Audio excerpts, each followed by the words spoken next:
Hello, welcome to Medical Glove Due Diligence, 5 minutes to save $5 million, part 2. First, I'd like to have a shout out to Mr. Greg Buddha, jeweler and veteran business owner, for telling me to get a light so you could see my face, for better or for worse. And also a shout out to Roy, who reached out to me on WhatsApp after having watched the video to ask a few questions. And of course, I'm happy to help.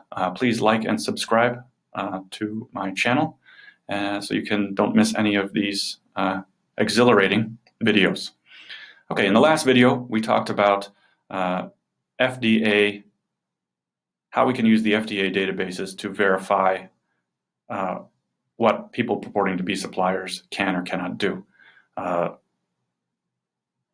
What we learned was that anyone can register in the FDA database and make it look like they have a factory. And similarly, anyone who can get their hands on some gloves can apply for a 510K. So these two facts do not help us to determine whether a supplier is legitimate until we dig into them. So that's what we're going to start doing today. Okay, for the second discussion, let's talk about some of the red flags we can see that will become apparent when we start clicking through the registrations.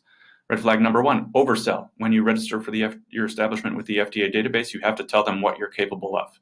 There are probably about 8 different things you can say you do: manufacturer, contract manufacturer, specification developer, foreign exporter, repackager, relabeler.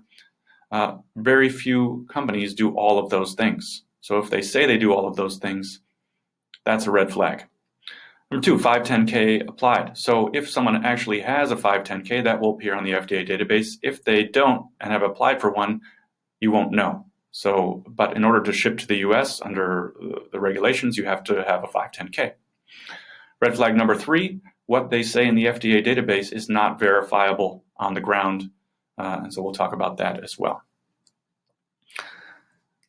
Let's get into it. Okay, first we will go with the legitimate supplier.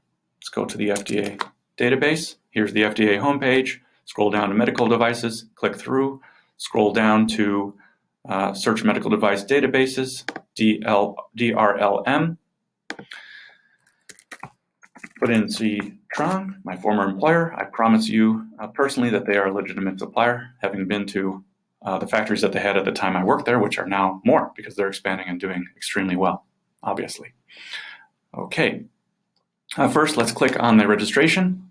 We have the establishment, the owner of the establishment. All of this information checks out. U.S. agent, that's typically outsourced, but this one is, they have an internal U.S. agent, Mr. Smith, who is genuinely a good fella.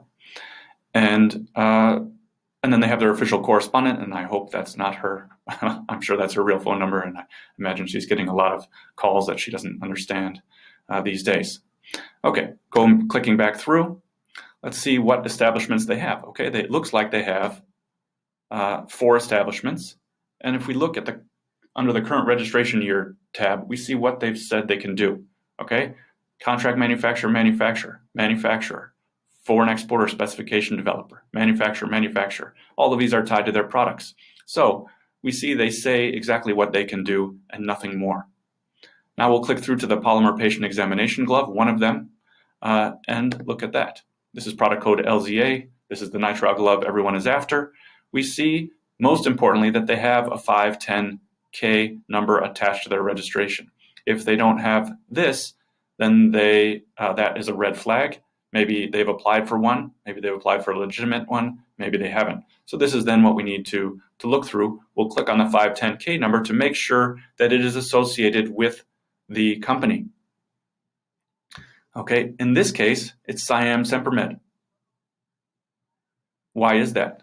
Well, I'm not going to go completely into it, but once a 510K is issued, the address and name is never changed, and 510Ks are transferable.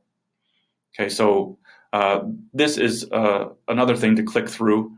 John Calhoun, another good guy. This is another thing to click through to verify.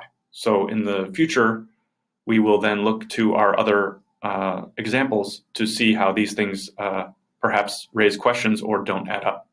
Thank you. That's all the time I've got, and have a good day.